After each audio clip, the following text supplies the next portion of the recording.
Hello. Well, good afternoon. It's definitely a pleasure to be here with you. I missed my first cabinet meeting after the elections on last Sunday, but I'll forgive Juan and Ana who invited me. No, I'm very happy to be here. They asked me to talk about deregulation in 15 minutes, so I'll do my best. I'll give you a little bit of background about Milei's government. I'm going to start with that. I would say we have four main themes in this government. The first one is fiscal austerity, the idea that Argentina has to have a fiscal surplus, that most of the problems of Argentina have been the result of pervasive and persistent fiscal deficits.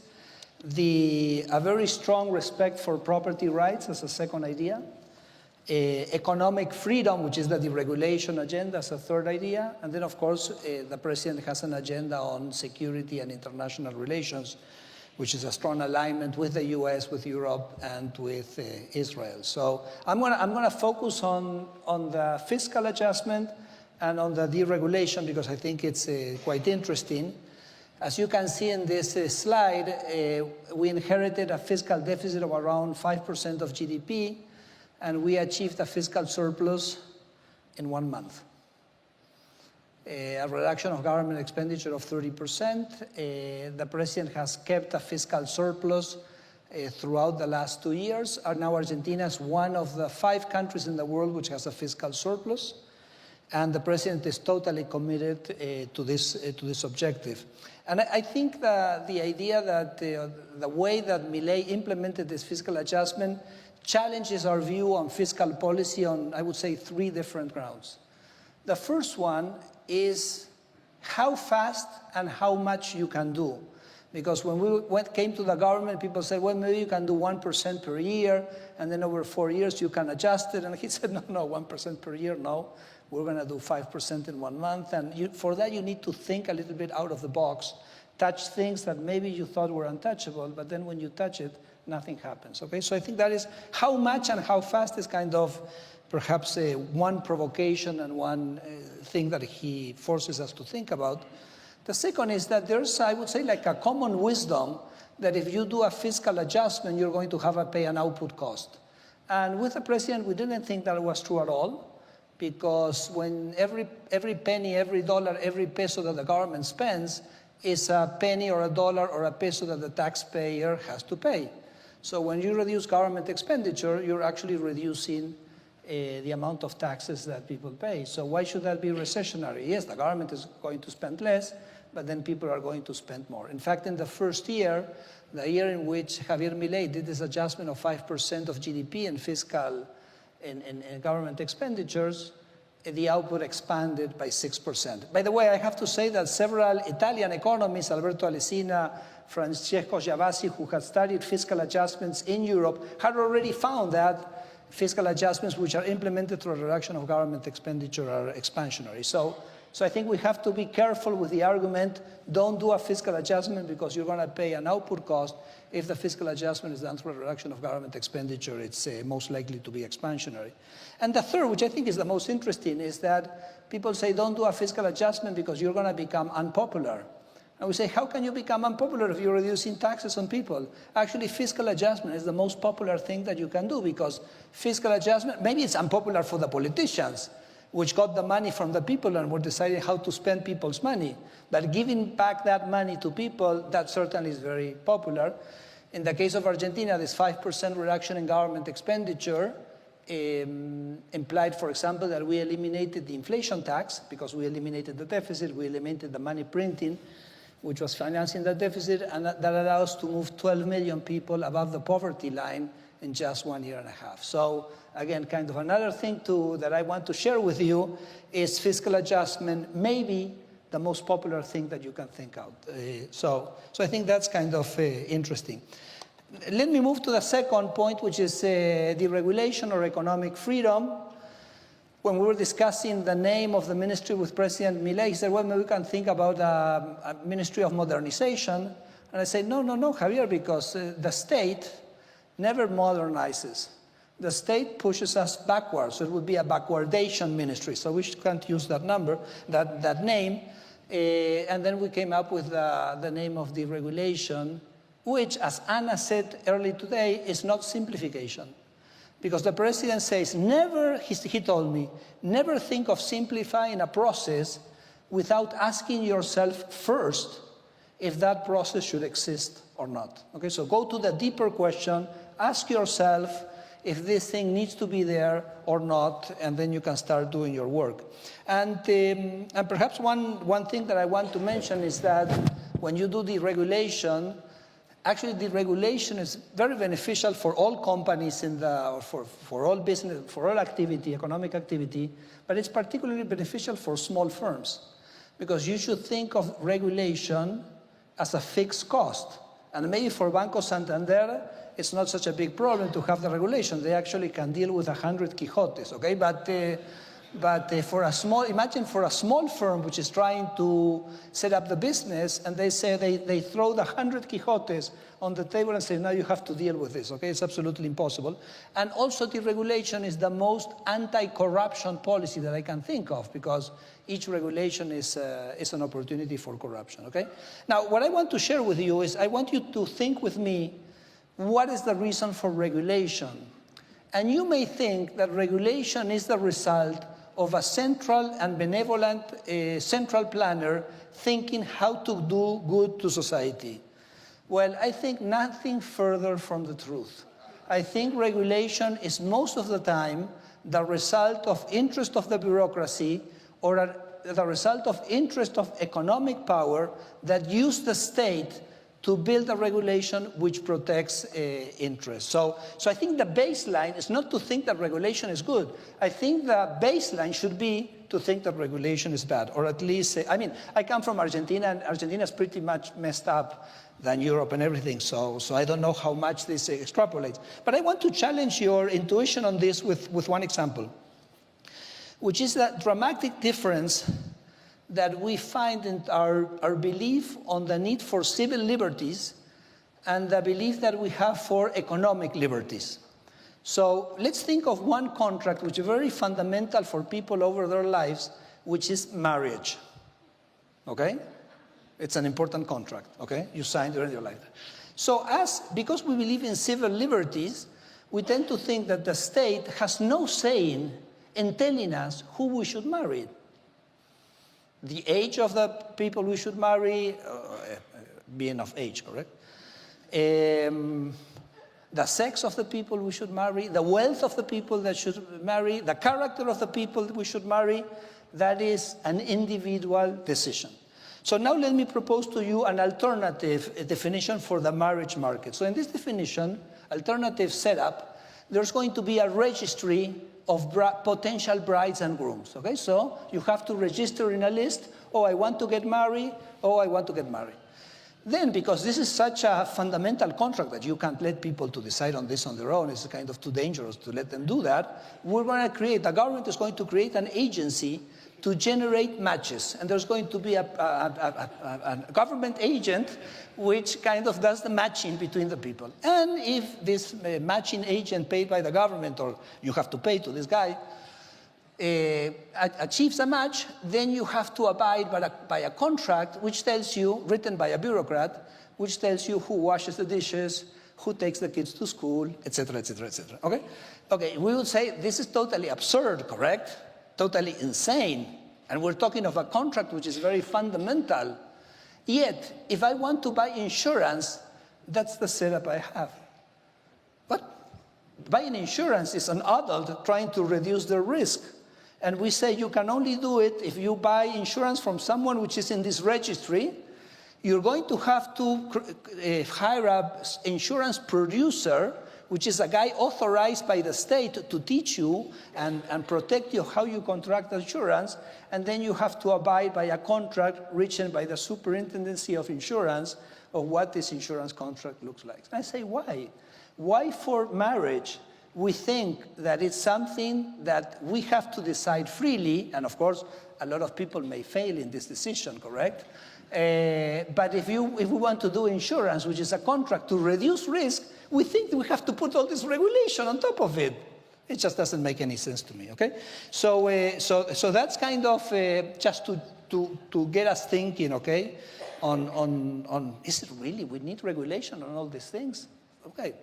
I think if you want to be consistent, then we should regulate marriage. I don't know. And there's a lot of regulation which is the result of business interest. For example, Argentina, you know, is a very wide country. It's 6 times the size of Spain with the same population. When Milei got to government, the provision of satellite internet was forbidden. Say, why was it forbidden? Well, because there was a local internet producer didn't want the competition from Starlink. Okay? So the regulation is not because someone was thinking, oh, it's good for Argentines not to have access to satellite internet. No, there was something that didn't want Argentines to have access to satellite internet. So Javier Milei, what he did in his 10th days in presidency, he eliminated that restriction. This is the number of Starlink clients in Argentina. In 2023, it was 0. Of course, there was no one. 2024 and 2025, 1 million people in Argentina today have access to internet through this. Government spending 0 pesos, just letting the market freely provide the services, okay?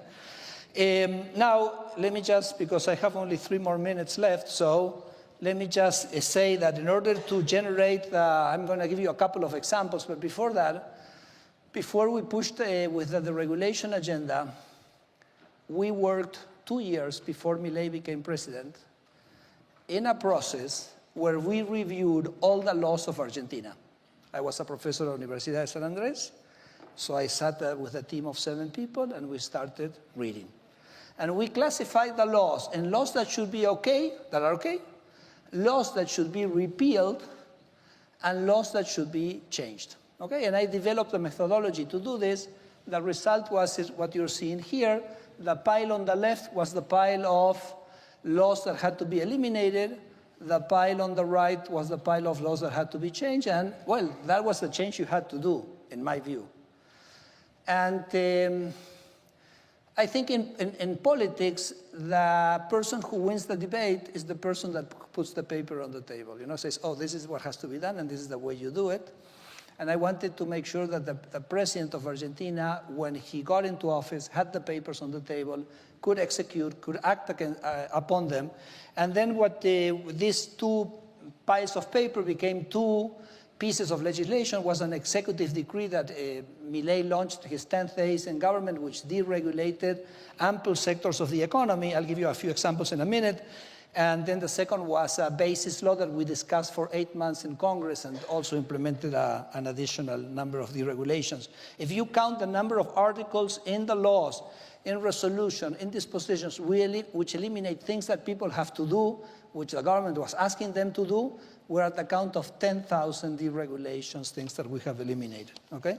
Let me give you a few examples. Well, this is one which is quite interesting, which is that in the previous law, we had some kind sort of like rent controls, alquileres, which is rentals. They were totally regulated. We basically deregulated completely the market. There was no time limits, there was no currency, there was no conditions. You could sublet, I mean, nothing. The law says absolutely nothing. It's a contract between two private parties. And the decree of Milei, you see there, DNU Milei, that's the decree. And the orange lines is the supply of apartments in the rental market. The real price of rentals fell 30%, and this was a tremendous success. Another example that I want to give you is that we basically allowed for very small airlines. You have a plane with 6 seats, or you have a plane with 12 seats, or you have a plane with 19 seats. Well, call me.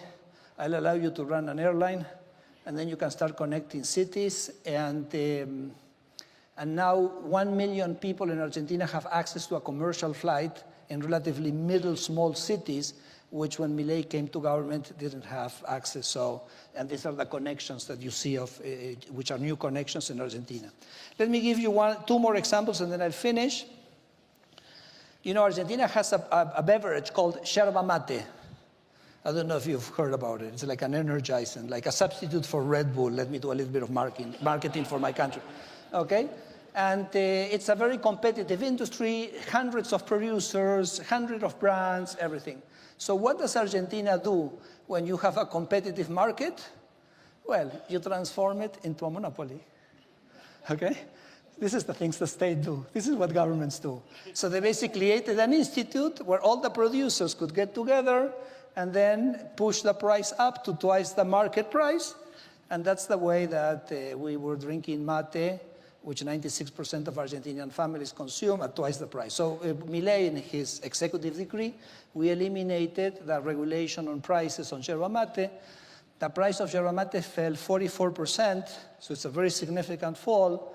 But the most amazing thing which has happened is that the exports of yerba mate are at a record time. Because I told the yerba producers, your job is not to charge the Argentine consumer twice the price of yerba mate. Your job is to conquer the world, because if you have a product that you send to 96% of Argentinian families, why couldn't you sell it to 10%, 15% of families in the US, okay? So we had a kind of a click, a change in the chip. We're not gonna exploit our local consumers, we're going to go out and conquer the world, and that was also the result of deregulation. Let me give you one last example, which is a kind of our, time's up. But can I do the last story? Okay, so this is kind of our, let's say, our story. You know, I basically open up my email and tell people, write to me and tell me how the state is making your life miserable, okay? And this is the way I say it in TV, okay? And then a guy writes to me and says, Federico, can you help me with my watermelons, okay? And I say, what's your problem with your watermelons? They don't taste good. No, they taste great. The problem with my watermelons is that I'm trying to export. In fact, I'm an exporter of watermelons. And the Food and Drug Agency tells me the way I have to export, I have to package the export of watermelons. And my problem is that my foreign client doesn't want that packaging. They want another packaging. So I tell the Food and Drug the agricultural guy, can I package the watermelons the way my client abroad wants the watermelon? And they said, no, because look here, there's a norm which says this is the way you have to, things of the military from the 1980s. So I've been kind of going over government offices, trying to convince them to allow me to package the watermelons the way I said, Federico, this is not plutonium, this is not radioactive material, okay? This is just watermelons, okay? So anyway, so what do? I have no success. So what I do is I put the watermelons on the boat, and when the boat leaves the port, 100 meters, I say, stop, stop, stop, and I send 60 guys, and they unpack, and then they repack, okay? And I was reading this on my computer, and I looked to my team, and I said, you know, guys, this has to be true. Because if I tried to imagine this story, I couldn't imagine it, okay? So it has to be true. So, and in fact, what was amazing is that when I started studying the thing, I realized it was the tip of the iceberg. And below there was a tremendous amount of norms which weighted 1.5 kilos for fruit producers. So you had to get a PhD in literature before becoming a PhD of fruit producers to read all that shit, okay? And then, well, we basically reduced it to 80 grams of regulation. We eliminated all the restrictions. And, okay, the guy can, look at this. Esta sandía es la primera sandía en la historia que se logra exportar al país vecino de Uruguay. Y queríamos darle las gracias exclusivas a nuestro presidente de la Nación, Javier Milei, a nuestro ministro de Desregulación, Sturzenegger, porque sin ellos esto no hubiese sido posible. Específicamente, Federico logró disolver muchas trabas burocráticas que teníamos en aduana, y hoy un sueño que se transformó en realidad, hoy es un hecho concreto. Esperemos exportar muchos equipos más. Así que, Federico, querido, infinitamente gracias, y este video es para vos. Okay,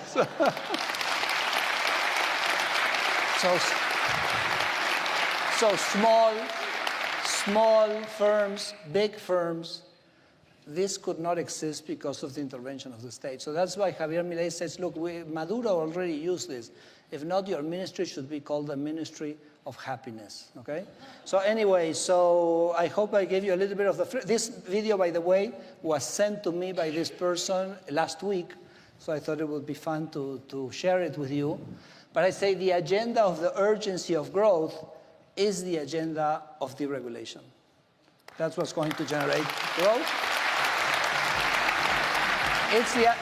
Sorry, stop. I'm finishing. It's the agenda of freedom. Embrace the ideas of freedom. Viva la libertad, carajo.